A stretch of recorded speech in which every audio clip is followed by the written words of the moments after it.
Iran கடல் பகுதியில் அமெரிக்காவின் மிகவும் சக்தி வாய்ந்த USS ஆப்ரஹாம் லிங்கன் போர்க்கப்பல் மற்றும் அத்துடன் சில தாக்குதல் கப்பல்களும் நிலைநிறுத்தப்பட்டிருக்கின்றன. எப்போது வேண்டுமானாலும் ஈரான் மீது தாக்குதல் நடத்தப்படலாம் என்கிற அச்சம் எழுந்திருக்கும் நிலையில் தற்போது அமெரிக்க அதிபர் ட்ரம்ப் தெரிவித்துள்ள கருத்து பதற்றத்தை மேலும் அதிகரித்திருக்கிறது.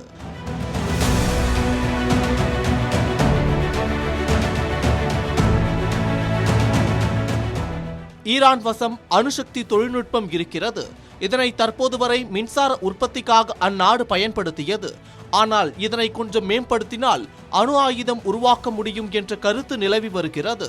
எனவே ஈரான் அணு ஆயுதத்தை உருவாக்கிவிடக் கூடாது என்பதால் தங்கள் நாட்டுடன் ஒப்பந்தம் செய்து கொள்ள வேண்டும் என ட்ரம்ப் கோரி வருகிறார். இந்த கோரிக்கையை ஈரான் பரிசீலித்து அமெரிக்காவுடன் பேச்சுவார்த்தையும் நடத்தியது. ஆனால் இன்னும் எந்த முடிவும் அறிவிக்கப்படவில்லை. இந்நிலையில் ஈரானை மிரட்ட அந்நாட்டை நோக்கி தனது கப்பற்படையை நிலைநிறுத்தியுள்ள ட்ரம்ப் மற்றொரு விமானத்தாங்கி போர்க்கப்பலை அனுப்ப பரிசீலித்து வருவதாக தெரிவித்துள்ளார். அவர் அனுப்பியிருக்கும் USS ஆப்ரஹாம் லிங்கன் போர்க்கப்பலில் 90க்கும் அதிகமான போர் விமானங்கள் உள்ளன. அதேபோல இந்த கப்பலை அணுகுண்டு வீசி மட்டுமே அழிக்க முடியும் என்று கூறப்படுகிறது. போதாத குறைக்கு ஈரான் மீது தாக்குதல் நடத்த ரகசிய திட்டங்களை வகுத்து வருவதாகவும் ட்ரம்ப் கூறியிருக்கிறார். இப்படி இருக்கையில் ஒரு உடன்பாடு எட்டப்படாவிட்டால் ஈரான் மீது தாக்குதல் நடத்துவதாக ட்ரம்ப் அச்சுறுத்தியுள்ளார்.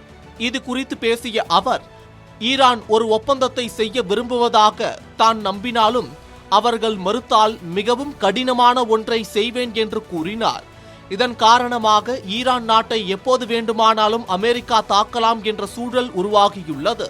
முன்னதாக ஈரானின் ஆளில்லா ட்ரோனை அமெரிக்கா சுட்டு வீழ்த்தியது குறிப்பிடத்தக்கது. ஈரானுக்கு எதிராக தொடர்ந்து அச்சுறுத்தல்கள் வந்து கொண்டே இருந்தாலும் ஈரான் ஒருபோதும் போரை விரும்பவில்லை என்றும், இருப்பினும் எதற்கும் தயார் நிலையிலேயே ஈரான் இருப்பதாகவும் ஈரான் தரப்பில் தெரிவிக்கப்பட்டது. மேலும் இஸ்ரேல் பிரதமர் ட்ரம்ப் இடையிலான சந்திப்பு முக்கியத்துவம் வாய்ந்ததாக பார்க்கப்படுகிறது. இந்த சந்திப்பில் நெதன்யாகு ஈரான் விவகாரம் மற்றும் இஸ்ரேல் பாதுகாப்பு தொடர்பாக அழுத்தம் கொடுப்பார் என்று கூறப்படுகிறது. ட்ரம்பின் 2வது பதவிக்காலம் தொடங்கியதில் இருந்து இஸ்ரேல் பிரதமர் மற்றும் அதிபர் ட்ரம்ப் இடையிலான 7வது சந்திப்பு இதுவாகும் என்பது குறிப்பிடத்தக்கது.